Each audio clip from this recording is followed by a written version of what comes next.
Some time ago, in one of those days that one is not very busy, I was wandering around YouTube looking for some old interviews with these great masters, photographers, and that kind of thing. And I stumbled upon an interview that was quite interesting with the photographer Ian Barry. It's a Magnum photographer that I like a lot, and I will put the link of the interview in the description so you can check it out. Basically, he was talking about his career, some of the pictures that he's known by, and that kind of thing, some anecdotes.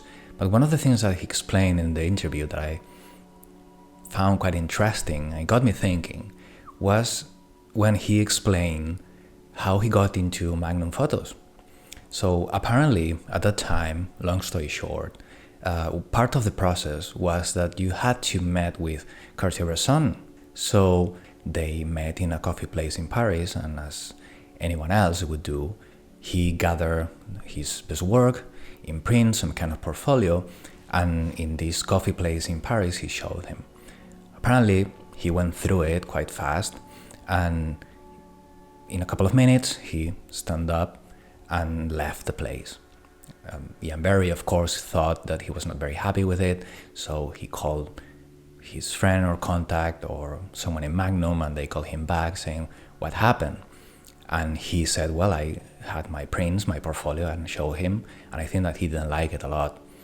So they answered that what Bresson wanted is to see his contact sheets, because he wanted to know how he thinks, how the photographer thinks, if he's going to consider someone for the agency.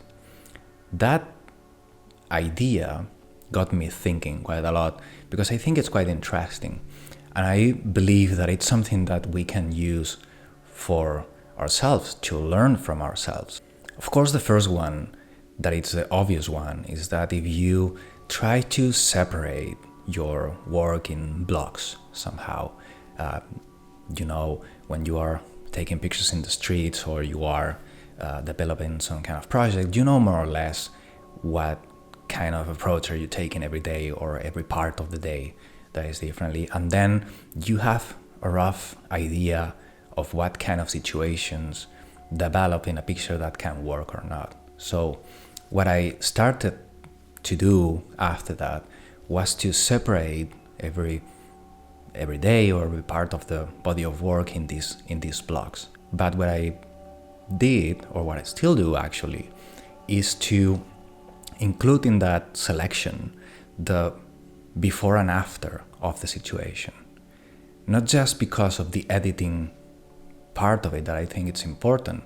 Through editing, especially if you do it this way, I think that you start to see certain things, all the connections between different pictures, different days, different parts of the body of work start to emerge, and you see this underlining narrative that otherwise it can be overlooked because you are focused on finding the specific thing that you think that is going to work. The second part of it that I think it's quite interesting, if you treat your work as if it were contact sheets, which is not really the same because now we're using editing software, Lightroom, and those kinds of things. But if you approach the editing in a similar way, it forces you somehow to focus or to take into account the afterthoughts, the happy mistakes, for example, which is something that happens a lot. Basically, what happens is that it forces you to look a little bit more in depth and think about your own stuff more carefully, which I think it's important. And the third reason that I think that it's valuable to do that kind of approach is because at the end, when you are looking at your work this way, somehow you're having a conversation with yourself. You are understanding how you think when you are photographing. Why is that? I think, that when we are out and about taking pictures in some country, in a kind of situation, there's a part of it that it's intentional, that we are trying to look for certain composition, certain color palette, that kind of thing. But also there is part of it that it's intuitive, that it's a little bit unconscious. Part of it is the intuition that drives you to do something, that to go to that corner that catches your eye for some reason that you don't really think intentionally at the moment. But if you pay attention and look carefully, you start to develop this relationship with that side of you that we don't usually think a lot, which is the part that we usually discard quite fast because it's not part of the intention. And you can learn a lot from that, because if you see how you start to approach a scene, you start the before and the whole sequence of events and then the after, you start to realize that something got your attention, and then you started to move around, and then you got closer or farther or wherever it is.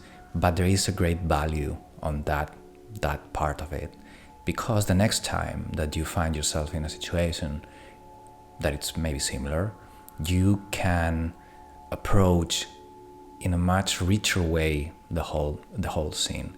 Of course, you are going to keep your intention at the moment. You are going to try to look for whatever is the visual aesthetic that you're looking for, but you will keep in mind that there are some other aspects of it that can be valuable. Maybe those happy mistakes, they were not mistakes after all. It will be something that you will try as well. And the overall thing is that I believe that it will enrich your vision as a photographer. It would allow you to look for things that you actually learn from yourself, which is quite interesting. I think that this can be a good example. This is part of a body of work that some of you might know is my long form story that I did about the Sahara in Morocco. And in this particular case, I was documenting the Nawa people, that they have this very ancient way of dancing and this trance-like kind of situation that it's hard to photograph. As you can see in some of these pictures, I was trying to approach the idea with something a little bit more classical. I was trying to show the group, the kind of the dynamics, how they play the instruments, trying, as you can see, a little bit of layering, that kind of stuff. So I tried for a while, and I moved around, I got closer, a little bit farther, and I tried different things. But at the end, one of the things that I tried just for a couple of frames, it got me into the picture that later I found out I was the best of the set. And this took me a couple of years. And funny enough, that's one of the pictures that is well known, that got into National Geographic, in different magazines, and it's one of my favorite pictures of the whole project, of the whole body of work.